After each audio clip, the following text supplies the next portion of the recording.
Alors, pour ceux qui n'ont pas suivi, peut-être déjà, ceux qui n'ont pas suivi, Seb Lafrite, que vous connaissez bien ici si vous suivez cette chaîne, on a déjà beaucoup réagi à ses vidéos parce qu'il parle de musique et on aime bien ça. Souvent, en vrai, les vidéos de Seb avant étaient plutôt bien, mais là c'est vrai que cette année, il enchaîne un peu les flops, on va pas se le cacher. Notamment sa vidéo, la pire qu'il a fait. Genre, il s'est fait larguer. Sacré flop. C'est un peu ça. Peut-être que la dégringolade de Seb correspond avec sa rupture temporellement. Parce que pour rappel, il était en couple avec Lena Saturation. Peut-être que ça correspond avec sa crise de la trentaine et ses vidéos flopesques. Notamment celle qui a très mal vieilli alors qu'elle date de début d'année. Les côtés sombres de la variété française, il y a 5 mois. C'est cette vidéo-là. Où basiquement, il faisait un inventaire de toutes les célébrités des années 80-90 francophones qui avait eu des comportements problématiques, et notamment beaucoup de pédos. Et il a eu quand même beaucoup de mal à dénoncer les actes, finalement, de ces personnes-là, en se cachant derrière le fait qu'ils auraient mal vieilli, bien sûr, puisque avant c'était communément accepté d'être pédophile. Voilà. On avait aussi regardé sa vidéo sur Marvin Gaye où il avait eu quelques avis un peu low-key pas fou, hein, voilà. Alors que sa vidéo sur Nina Simone par exemple était vachement bien, de mémoire. Voilà.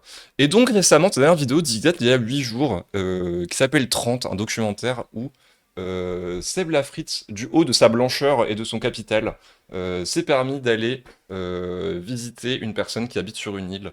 Il est parti sur une île parce qu'il avait besoin de se ressourcer finalement, il était en crise de la trentaine, il en avait marre de son appartement à Paris, il tournait en rond dans son luxe et sa bourgeoisie, après sa rupture, il avait besoin de se ressourcer.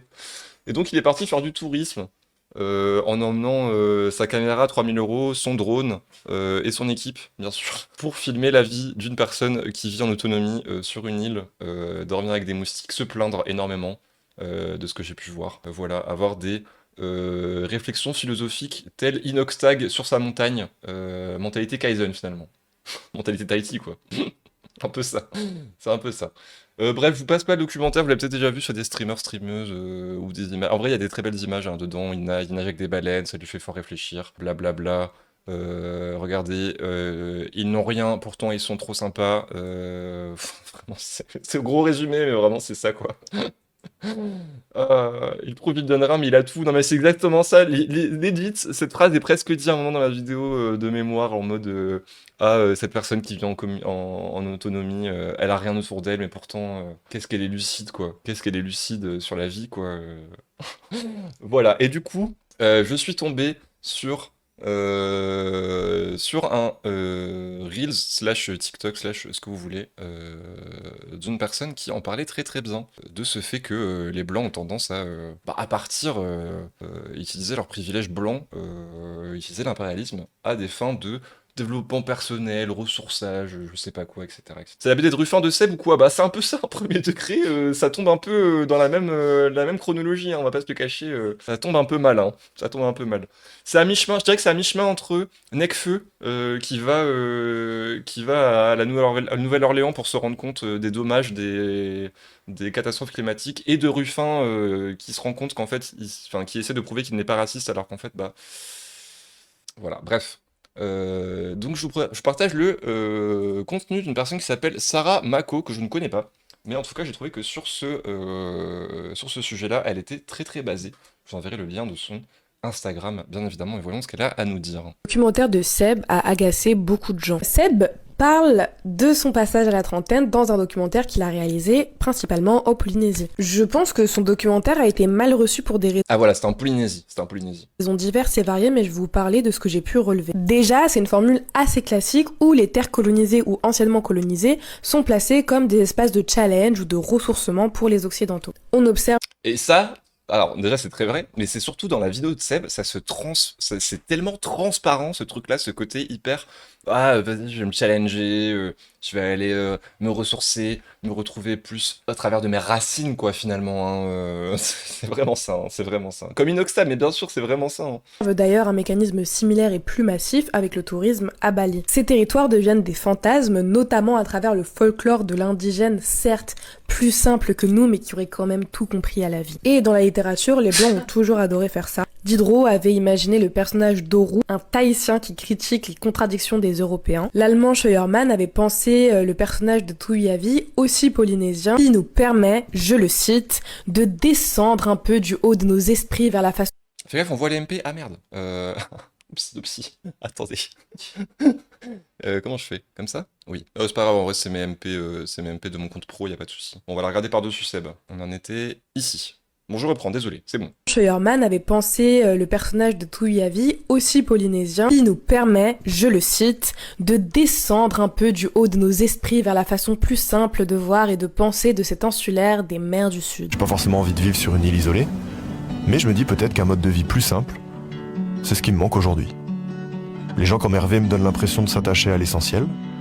Les questions qui se posent sont toujours dans le moment présent. Et surtout, Et voilà, vous voyez vraiment qu'il a vraiment dit mot pour mot, ils n'ont rien. Et pourtant, qu'est-ce qu'ils en savent?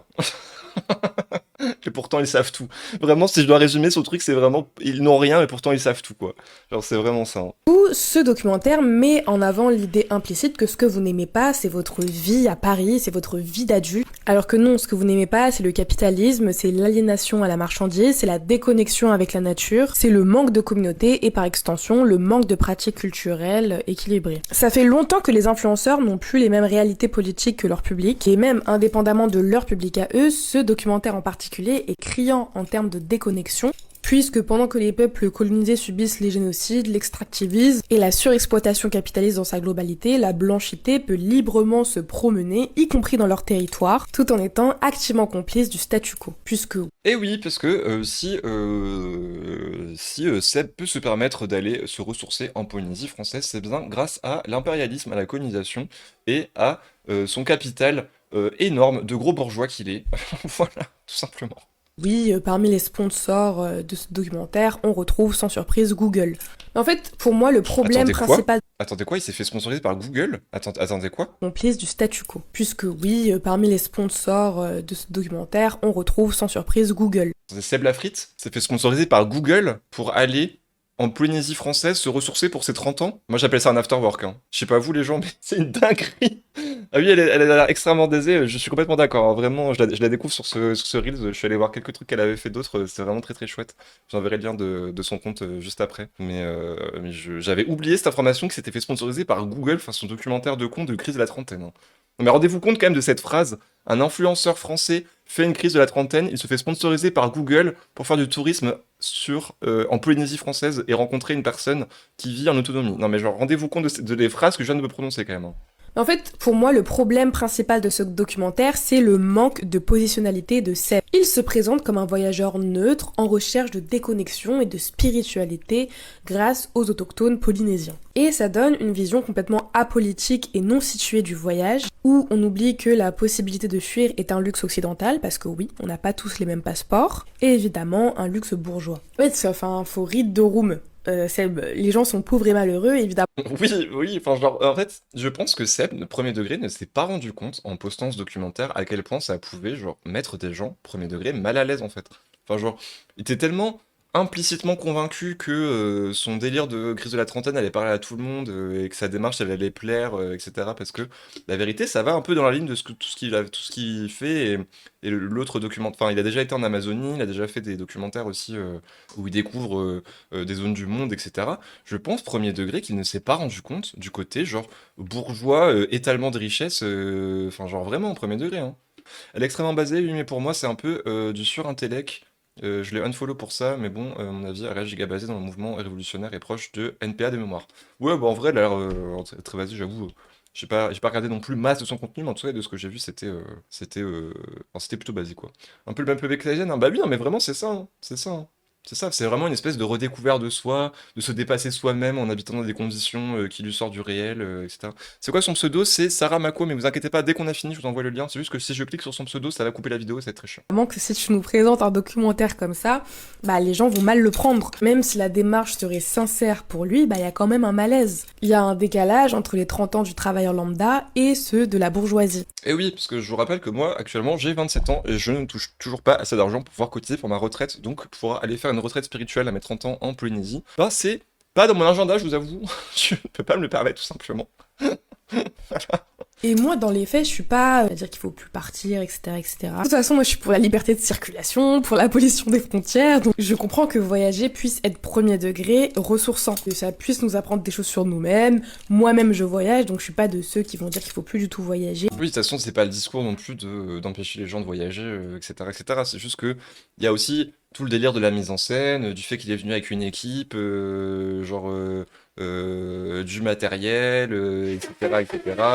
Que ça s'inscrit dans son capital bourgeois, du fait qu'il a déjà fait de... Enfin, genre, vraiment, je pense, vraiment premier degré qu'il ne s'est pas rendu compte, comme Inoxtag, la vérité, par rapport à tout ça. Sauf que Seb, pour le coup, dans le contenu qu'il propose, il a quand même plus une position où bah, il a un peu plus les clés dans son contenu pour se rendre compte en fait de tout ça quoi. Genre c'est quand même quelqu'un à la base qui fait de l'analyse sociologique de personnes. Il a notamment traité de pas mal de sujets de la musique autour de personnes qui sont elles-mêmes racisées, etc. Enfin genre il a quand même des clés de compréhension Seb qui auraient pu lui permettre de se rendre compte que bah, poster ce documentaire enfin ça peut invoquer de la réactance face aux gens. Je pense vraiment que s'en est pas rendu compte parce qu'il est premier degré, je pense, bête et qu'il n'a pas réfléchi. Mais tant que le voyage se réalisera dans un contexte global colonial, capitaliste, écocidaire, alors il ne sera pas neutre et alors il conviendra de l'adresser avec un regard critique, en particulier quand on en fait un documentaire.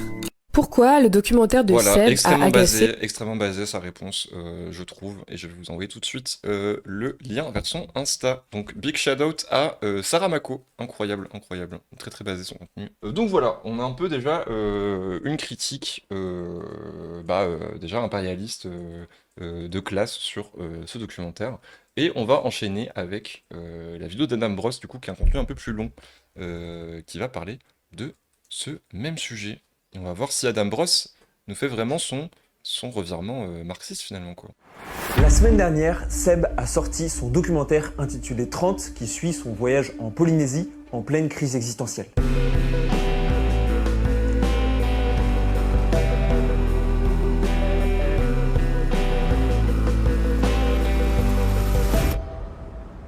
Je veux juste faire un voyage avec pas plus de prétexte que d'essayer d'être un meilleur humain. Mais à la...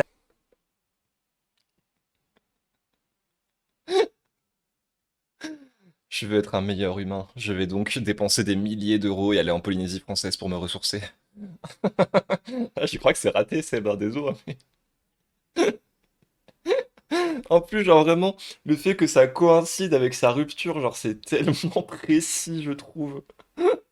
Ah là là, oh là là, oh là là, c'est tellement précis, c'est tellement précis. Je viens de suivre une formation sur l'entretien motivationnel trauma informé en lien avec le stress minoritaire. Figurez-vous que c'était vachement mieux que le docu d'Arte qu'on a regardé avec Archicrasos du coup. Et ben écoute, trop bien Minikabou, ça a l'air trop intéressant. Être un meilleur humain égale se faire sponsor par Google. Non mais je vous jure les gens, c'est trop grave, c'est vraiment trop grave de dire ça quoi.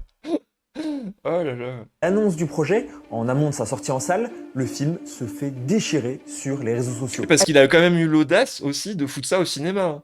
Enfin, genre, il a quand même. Enfin, après, c'est fait sponsor par Google, donc forcément, ça allait tomber au cinéma, mais genre, rendez-vous compte quand même des moyens qui ont été déplacés pour mettre à l'affiche ce genre de truc, etc., etc. Enfin, genre, c'est trop grave, hein. Accusé d'être un caprice de riche, auto-centré et déconnecté du vrai monde. Pourtant, désormais disponible sur YouTube, 30 reçoit un accueil assez dithyrambique en commentaire. Le public est bouleversé et remercie Seb pour son film. Alors, est-ce que tout le monde a retourné sa veste ? Pas vraiment. Je vous propose de voir aujourd'hui pourquoi le documentaire de Seb est rempli de paradoxes qui ont profondément divisé le public et qui touchent actuellement tous les créateurs de contenu.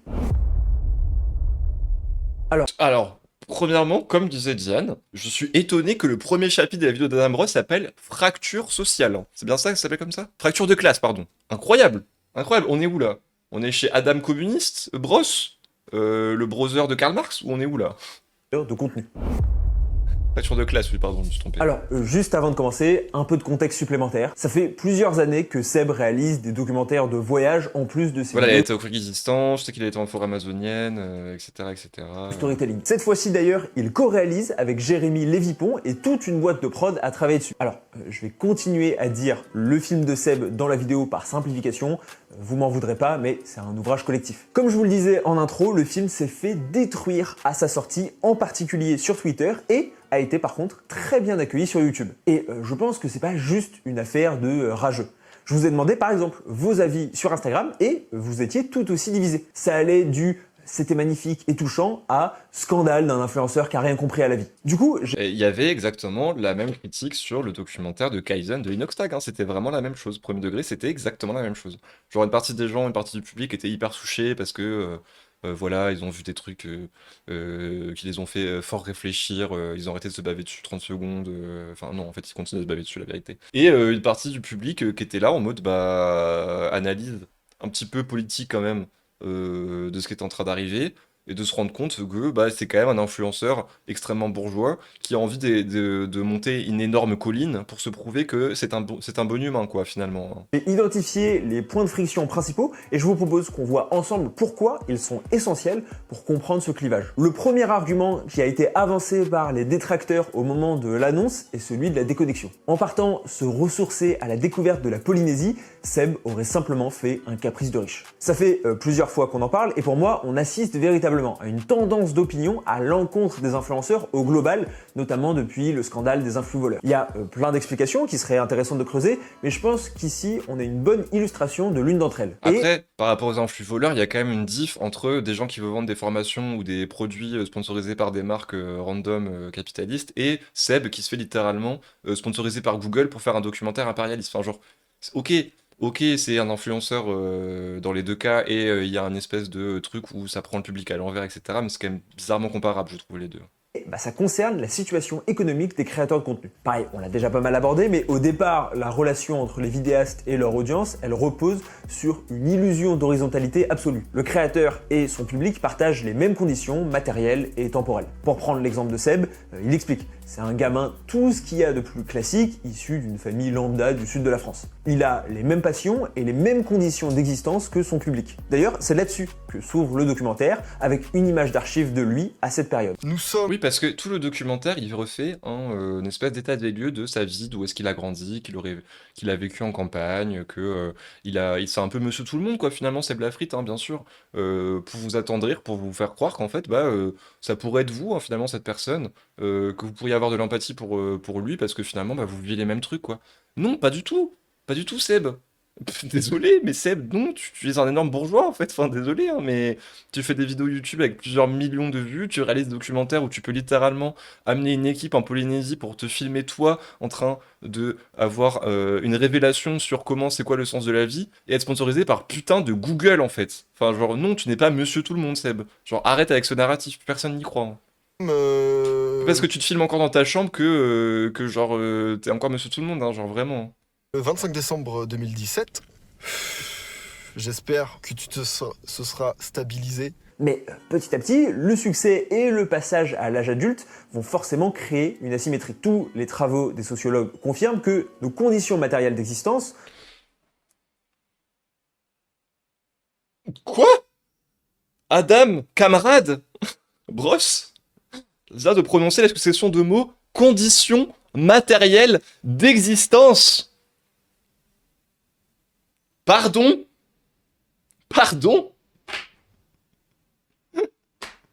Pensez qu'il regarde Trouble Antacide? Ben je crois, hein. Pensez qu'il regarde La Pas du Team? Avalanche des mots de communistes dans le chat, s'il vous plaît. Rendons hommage au camarade Adam Bross, s'il vous plaît. On est où? Ah, j'avoue que si on m'avait dit que Adam Bross aurait des techs communistes, j'avoue, j'y aurais pas cru, les gens. J'aurais vraiment pas cru. Voilà, le chat, c'est super. Le lobby a fonctionné, bien sûr. Adam Trotsky. Ah là là, incroyable. Je pense qu'il regarde Amphibia, je crois. Je crois qu'il regarde La Fange. Hein. Adam Bross regarde La Fange. Matek. À deux doigts de transitionner Adam Bross, hein, évidemment. Ah là là, c'est incroyable. J'en reviens pas. Premier degré, je suis choc-barre. Notre appartenance finalement à une classe sociale... Oh, je vous le remets quand même, je vous le remets. Hein. Sociologues confirment que nos conditions matérielles d'existence, notre appartenance finalement à une classe sociale, ça modèle profondément notre identité sociale. Et surtout notre façon de décoder notre environnement. Pour être plus spécifique, les chercheurs Krauss, Piff et Keltner parlent de rang social subjectif. En fait, au fur et à mesure de leur vie, les individus évaluent leur place dans la hiérarchie en comparant continuellement leurs richesses, leurs occupations et leur goût esthétique. Et le documentaire de Seb, lui, il va agir comme un marqueur de classe indélébile qui va extraire définitivement le créateur du rang social de son public historique. À ce moment, OMG, basé, voilà. Je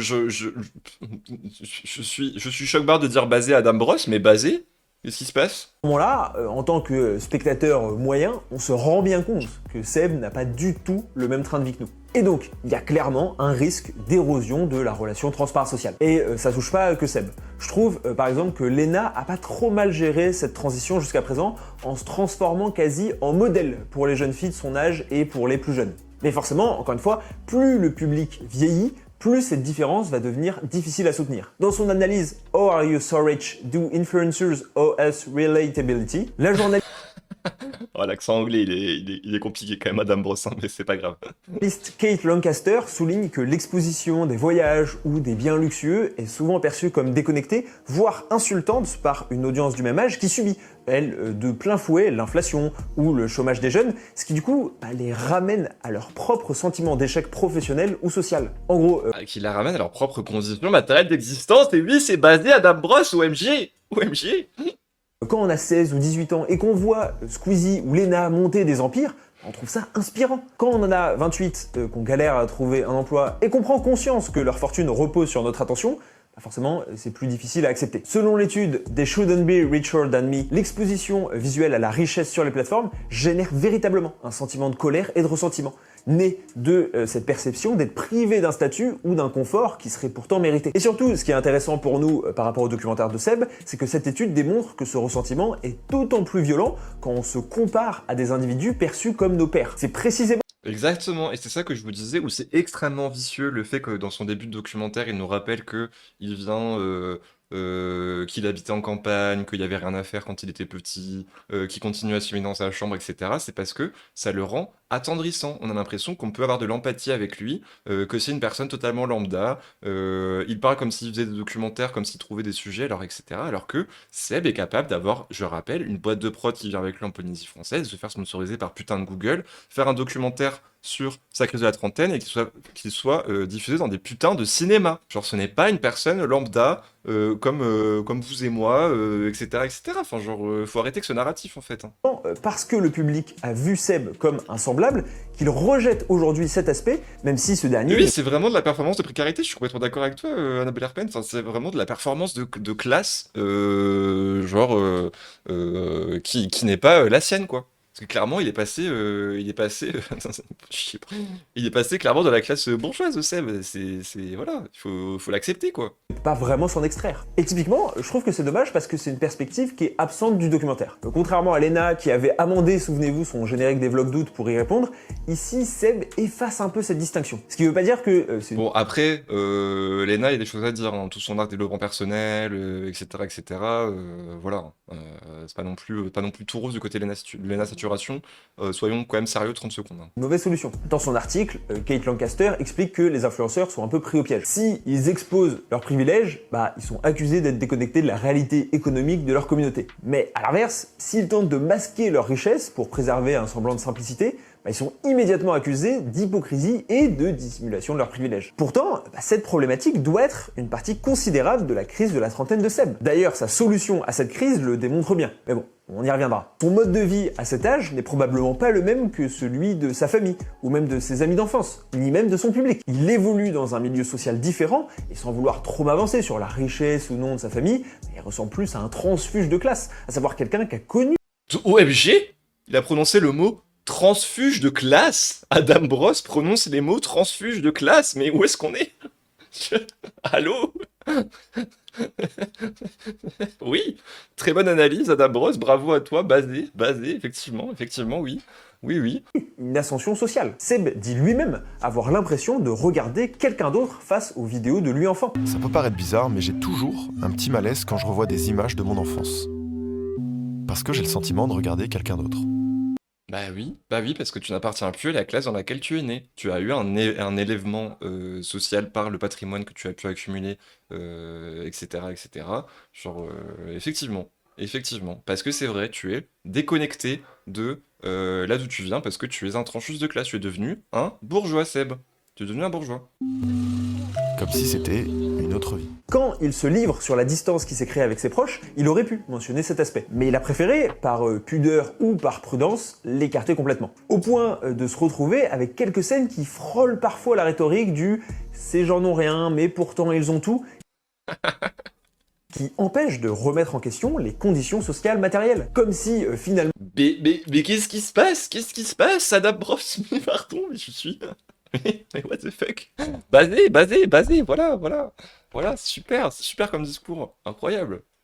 les habitants pauvres de la Polynésie avaient autant de chances que lui d'être heureux, ce qui est une énorme simplification. Alors, j'ai pas forcément envie de vivre sur une île isolée, mais je me dis peut-être qu'un mode de vie plus simple, c'est ce qui me manque aujourd'hui. Les gens comme Hervé me donnent l'impression de s'attacher à l'essentiel. Et donc, le Ah, c'est inspirant. Ah ouais, qu'est-ce que c'est inspirant. Les gens qui sont ancrés dans le réel. Ah, ça m'inspire. Ça m'inspire à devenir une meilleure personne. Ah ouais. Oh là là.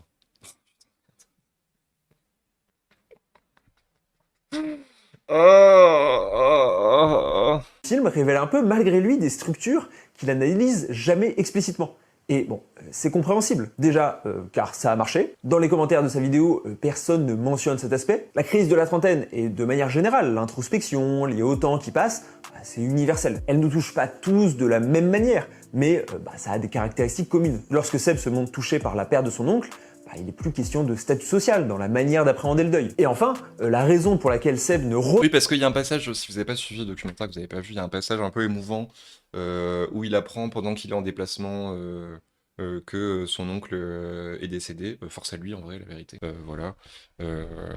Mais, enfin, genre, le fait de mettre en scène aussi le fait qu'il perd son oncle, etc. Il y a même un bout de l'appel qui passe avec sa daronne qui est dans le truc.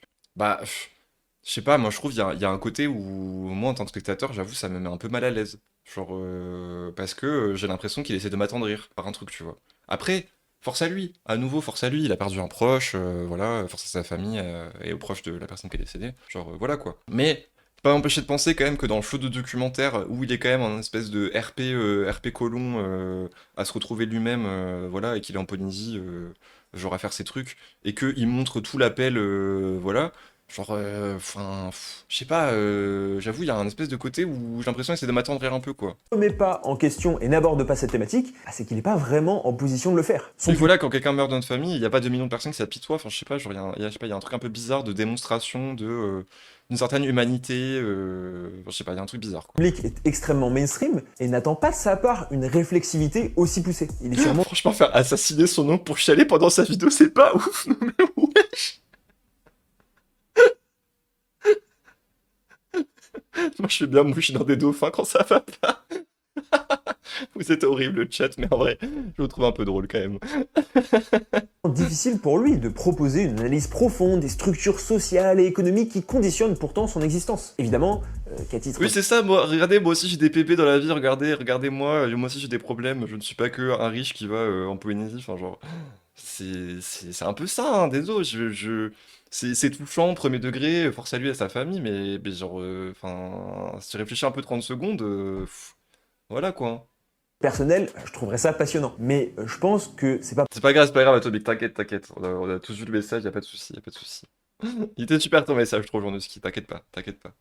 C'est comme Mathieu, ça se lance sur dépression. Oui, voilà, je suis d'accord, Julien, vraiment. pour ça que son public le suit, ni même le type de contenu que lui, il souhaite faire. Après, on peut quand même regretter qu'il aborde même pas le sujet, au moins en surface. Et c'est pas le seul paradoxe. Pardon, j'ai pas suivi, j'étais trop concentré sur le fait qu'il se mouche dans des dauphins. Pardon. Si poussé. Il est sûrement difficile pour lui de proposer une analyse profonde des structures sociales et économiques qui conditionnent pourtant son existence. Évidemment, Mais pardon, mais est-ce qu'on peut s'arrêter encore 30 secondes sur la suite de keywords que vient de dire Adam Broch, je suis choc-barre de baiser. Vraiment. qu'à titre personnel, je trouverais ça passionnant. Mais je pense que c'est pas pour ça que son public le suit, ni même le type de contenu que lui, il souhaite faire. Après, on peut quand même regretter qu'il aborde même pas le sujet, au moins en surface. Et c'est pas le seul paradoxe qui sous-tend le documentaire, expliquant pour moi la petite crise à sa sortie. Le principal problème de 30 se trouve dans le cœur même du dispositif du film, et même dans son message. C'est vrai qu'on peut s'arrêter 30 secondes quand même que Adam Broch avec des posters de Marvel dans tout le fond de son décor depuis qu'il a 12 ans, avec ses Funko Pop dans son décor, est en train de nous délivrer une analyse marxiste d'un documentaire de Seb. Non mais on est où là? On est où? C'est super! C'est super, la propagande fonctionne finalement. Adam Trott, non mais je vous jure, c'est incroyable. Comme d'habitude, vous connaissez la chaîne, mes vidéos sont autofinancées, autoproduites, il n'y a pas de sponsor ou quoi que ce soit, donc si vous voulez me soutenir, n'hésitez pas à vous abonner, à mettre un like et à partager cette vidéo. Vous pouvez aussi et surtout me mettre en commentaire ce que vous avez pensé du documentaire de Seb, ça m'intéresse vraiment premier degré, vu que les avis sont vraiment divisés de ce que j'ai vu. L'autre problème principal du documentaire de Seb provient du mouvement même de départ, qui consiste à faire un documentaire autour d'une introspection personnelle. Pour cette partie, je me base sur l'excellent ouvrage Doing Documentary, Becoming Subjects, Performance and Performativity in Contemporary Non-Fiction par Adam Vaughan. Au moment de l'annonce, c'est clairement la critique qui est le plus revenue. Seb serait trop autocentré, il s'agirait même d'un projet narcissique, un ego trip qui consiste à... Mais oui, il s'en bat les couilles de la vie de Seb, hein, faut pas aller voir son docu de con MDR, t'es personne loulou, tout le monde s'en fout de ta vie. Oui, je suis un peu d'accord. croire qu'à 30 ans, on a de quoi faire un film intéressant. Bon déjà, je suis plutôt en désaccord avec ce postulat. Oui, une personne de 29 ans peut tout à fait faire un film absolument passionnant. Oui, carrément, mais enfin, c'est juste, ça dépend du contexte. Là, juste sa vie, c'est, il est en quête de sens, voilà, c'est tout, enfin, genre, c'est bon. Hein. Autour de sa vie. Encore plus, quelqu'un comme Seb, qui, malgré tout, a vécu des choses qui sortent de l'ordinaire. Pour autant, ces critiques mettent le doigt sur une incohérence bien réelle, celle de l'introspection performative. Cette contradiction, c'est pas vraiment une tricherie de sa part, mais plutôt une impossibilité technique. Comment filmer le vrai quand on utilise les outils du spectacle? Seb veut offrir une vulnérabilité brute, mais il se retrouve un peu prisonnier des codes cinématographiques, qui du coup, par définition, subliment et altèrent la réalité qu'il capture. Adam Vaughan l'explique très bien, le documentaire à la première personne est sous-tendu par ce paradoxe. Le désir d'obtenir une performance qui n'en soit pas une, c'est-à-dire une présentation de soi qui imite la naturalité absolue. Certains appellent ça de la performance virtuelle. Alors, attention, quand je dis performance, il faut distinguer la performance dramatique, comme dans le cinéma de fiction, qui a pour but de faire croire, et la performance du quotidien, qui produit de la croyance parce qu'elle crée des réalités sociales qu'elle met en scène. C'est la fameuse théorie d'Erving Goffman.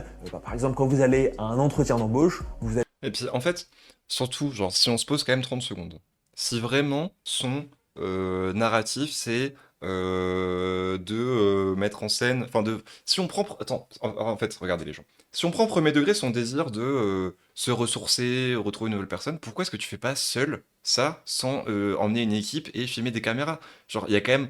Faut arrêter de prendre les gens pour des cons. T'avais quand même un objectif de filmer ça, en faire de la valeur, etc.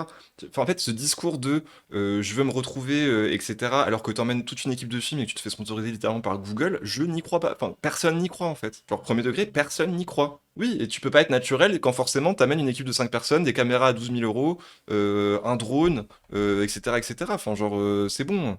C'est bon. Hein. Mais vous performez. Oui, c'est qu'il avait un objectif de rentabilité derrière, en fait. Enfin, genre, je vois pas comment tu peux t'engager dans ce genre de démarche avec les moyens qu'il a mis en place et avoir un objectif de vraiment se retrouver, etc. Comment tu peux te retrouver alors que toute ton aventure, elle est faite pour être filmée, qu'elle arrive au cinéma, etc. Enfin, genre, c'est bon. C'est bon. Hein. Et vous-même en tant que travailleur parfait. Bon là c'est pareil, Seb se performe lui-même en tant que jeune qui approche de la trentaine, qui réfléchit à sa vie. En fait, dès qu'on se filme pour montrer quelque chose de vrai, on commence déjà à le mettre en scène. À partir du moment où Seb décide de se filmer, il est en train de performer. Même s'il est sûrement persuadé d'être simplement lui-même, le fait d'être enregistré puis ensuite monté transforme son quotidien, en l'occurrence son voyage, en mise en scène. Ça tranche d'ailleurs avec le début du film où il explique vouloir se déconnecter de YouTube, qu'il souhaite s'extirper de son quotidien. Ah ouais, t'es vachement déconnecté avec les 3 caméras à 12 000 euros qui te filment en permanence. Se recentrer sur lui-même. Il dit qu'il veut faire un voyage 100% pour lui, avec comme seule volonté d'être un meilleur être humain. Sauf 100% pour moi, et pour Google, et pour le cinéma, et pour l'équipe de 8 personnes que j'ai emmené avec moi, évidemment. qu'il le fait en amenant des cadreurs avec lui, pour le filmer constamment. Même si tout est fait pour cacher le dispositif, comme durant cette discussion avec une habitante, où le champ contre champ devrait permettre de voir les caméras, qui sont en fait subtilement cachées dans le décor. Et donc là, c'est pas vraiment une déconnexion, c'est plutôt une délocalisation de sa production habituelle. Et du coup, on peut pas s'empêcher de se rappeler que ce qu'on regarde, c'est avant tout une construction qui vise à rendre compte de la réalité, et non la réalité elle-même. Ce qui est le Oui, cas. exactement, très très bien, Dambrose, bien dit. pour n'importe quel documentaire, hein. Mais c'est plus criant pour Seb parce que c'est en contradiction avec sa démarche de recherche de Ça me fait penser au voyage de Yann Moix et Depardieu en Corée du Nord, franchement, un peu. l'humain, de la nature et du tangible. Par exemple, je trouve que le créateur Max Lolon a une démarche extrêmement intéressante pour contrer cette impression, puisqu'il va filmer tout lui-même muni de son iPhone. Dans sa série High School Radical, il rend visite à d'anciens amis à lui devenus trumpistes américains, et même s'il est aussi dans une authenticité performée, le dispositif plus léger, et surtout le fait qu'il s'auto-analyse beaucoup, crée une proximité avec l'audience que je trouve plus forte. Franchement, là c'est bon, j'en ai eu assez. Ça fait 1 mois. J'ai pas le lore de ça, vous avez le lore de ça les gens? J'ai pas du tout le lore de ce truc là. Ah c'était pas bien ça? Ah ouais d'accord, oui oui. C'est quoi l'histoire? C'est genre il a été voir ses... Tu l'as pas vu ça? Non j'ai pas du tout vu ça. C'est genre quoi c'est un mec aux États-Unis qui va... Avec Medo on l'a vu? Ah vous l'avez regardé avec Medo? T'es sûr de l'avoir réact chez toi? Non non c'était Medo. Ah tu confonds les Yel Juliane, bravo à toi. T'y avais réact je crois? J'en ai aucun souvenir. C'était pas chez Medo, vous l'avez vu plutôt? Je confonds les trous putain, bah ouais. Je crois pas que j'y réacte, hein. Ou alors si, mais juste j'ai une très mauvaise mémoire. Bref, c'est quoi l'histoire? C'est en mode... il a grandi aux États-Unis, et du coup il va voir ses anciens potes du lycée qui sont devenus Trumpistes, c'est ça? Qui soutiennent Trump. Et du coup il va les voir pour savoir c'est quoi les bails. Ok, très bien. Bah écoutez, je crois pas que je l'avais vu chez moi, c'était sûrement chez Medo. Oui, ça confond les Yel ici, bravo à vous le chat. Hein. Je suis là, cet endroit c'est bon. C'est trop dur, c'est trop douloureux. Je crois que je reviendrai pas. Je reviendrai plus. Vas-y stop, ça me saoule. Pour le docu de Seb, je trouve que ce décalage, on le ressent aussi dans les quelques séquences qui évoquent la question du couple. Alors, il est de notoriété publique, il s'est récemment séparé de Lena Situation, je sais pas quand est intervenue la rupture, dans quelles conditions et à quel point ça a impacté la production du film. Mais c'est forcément frustrant de le voir aborder des sujets qui sont passionnants, hein, sur le couple, le fait d'avoir des enfants, vivre ensemble, sans jamais pouvoir aller plus loin. Et je respecte tout à fait la volonté de garder sa vie privée, hein, je le comprends très bien. Cependant, ça entre forcément en contradiction avec la promesse éditoriale du film, qui est de se plonger dans la psyché brute de Seb, comme par exemple le moment où il apprend le décès de son oncle. Pour le critique de cinéma Bill Nichols, la spécificité du genre du documentaire réside dans son imbrication avec un monde qui continue d'exister au-delà du cadre, au-delà de la... Alors du coup pour le documentaire du mec trumpiste, enfin qui va étudier ses anciens camarades trumpistes, en gros il est ok avec le fait que les gens soient trumpistes, juste il est déçu personnellement, genre il s'en branle des conséquences, vu que ça le touche pas. Ah ouais d'accord. Vraiment tu le vois rire s'amuser avec des turbofachos. Ah ouais d'accord, oui je vois un peu le mood, ok très bien. diégèse du film. Cette crise existentielle que traverse Seb, et qui est bien réelle, peut alors nous apparaître comme moins authentique, ironiquement car on a conscience du dispositif, et surtout conscience de la réalité autour du film. On a conscience de l'histoire qu'il a eue avec Lena, on a conscience de sa carrière sur YouTube. Et donc tous ces éléments qui normalement devraient venir crédibiliser et nous permettre de plus nous impliquer, vont aussi nous montrer un peu plus les angles morts du documentaire. Aussi, en plus de la performance que Seb en tant que sujet se doit de maintenir, on peut questionner les solutions explorées. Le passage à la trentaine, encore une fois, est un fait sociologique qui exige de se confronter un peu aux lourdeurs du réel. Il en parle lui-même, la responsabilité, la routine, le deuil. En transposant sa quête en Polynésie, Seb, au contraire, va externaliser son intimité. On voit bien qu'il transforme ce qui est un trouble intérieur en une consommation esthétique quasiment de l'exotisme. À l'approche de mes 30 ans, j'ai l'impression que je peux moins me permettre d'attendre, d'avoir ce luxe d'être patient, parce que je sens que je rentre dans l'âge des décisions. Et pareil.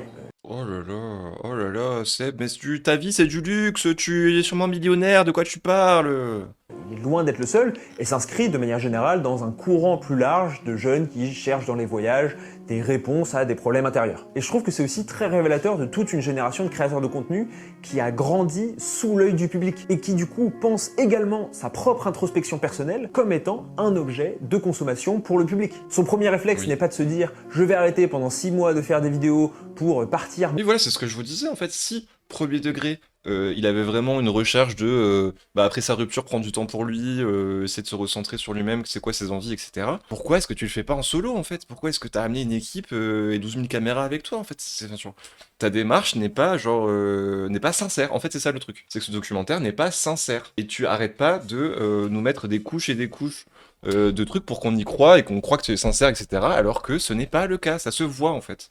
moi-même en voyage, prendre du temps pour moi, mais de se dire plus ou moins inconsciemment, ah, ça ferait de la bonne matière pour un contenu. C'est pour ça que je parle d'externalisation de son introspection, qui est évidemment un oxymore. Mais surtout, ça revient à confiner un problème existentiel en une Dans les partenaires du film de Seb, c'est Google Pixel, donc la filière de la marque de smartphone et pas la maison mère, Revolut, et Eucérine, apparemment une marque de soins du corps, OMG.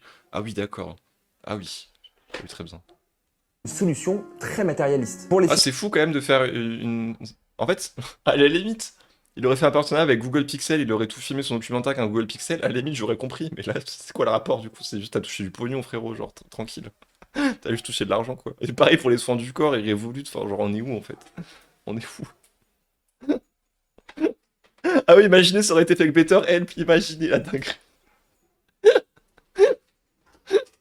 philosophes Deleuze et Guattari, le fait de devenir quelqu'un est tout sauf une trajectoire toute tracée avec un début et une fin. Une crise existentielle, ça n'a pas vraiment de fin. On ne devient pas soudainement une nouvelle personne après un voyage ou une révélation. D'ailleurs, Seb le dit lui-même, c'est un processus lent, souvent chaotique, fait de petits pas. Sauf qu'un documentaire, lui, il a besoin d'une conclusion. Et alors, le film se termine avec une solution trouvée par Seb, qui est de prendre un nouvel appartement et d'offrir un voyage en Polynésie avec sa famille. J'ai pris la Waouh. Ah, j'avais pas vu ça.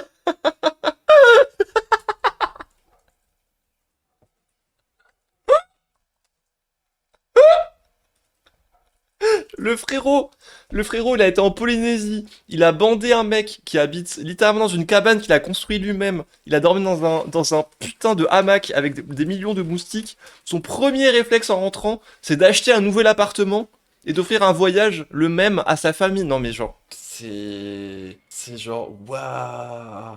Oh. Non mais, à lundi banal, non mais je vous jure, c'est trop grave. C'est trop grave. Genre les conclusions de sa quête personnelle de sens, c'est d'acheter un appartement. Non, mais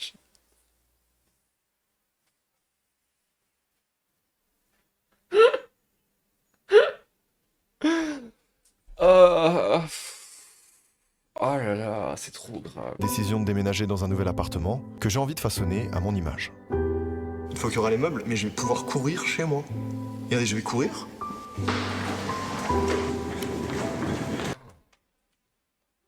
Non mais, comment dans le même documentaire, le mec est en train de bander quelqu'un qui est dans une cabane, de se plaindre qu'il dort genre dans un hamac, et genre la fin, il est en mode, regardez, mon appartement à Paris, dans le centre, est tellement immense que je peux faire un sprint dedans. Non mais genre, on est où, premier degré? Genre, pardon, mais...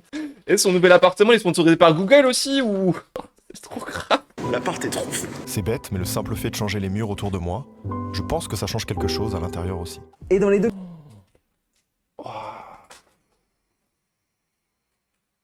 Voilà là.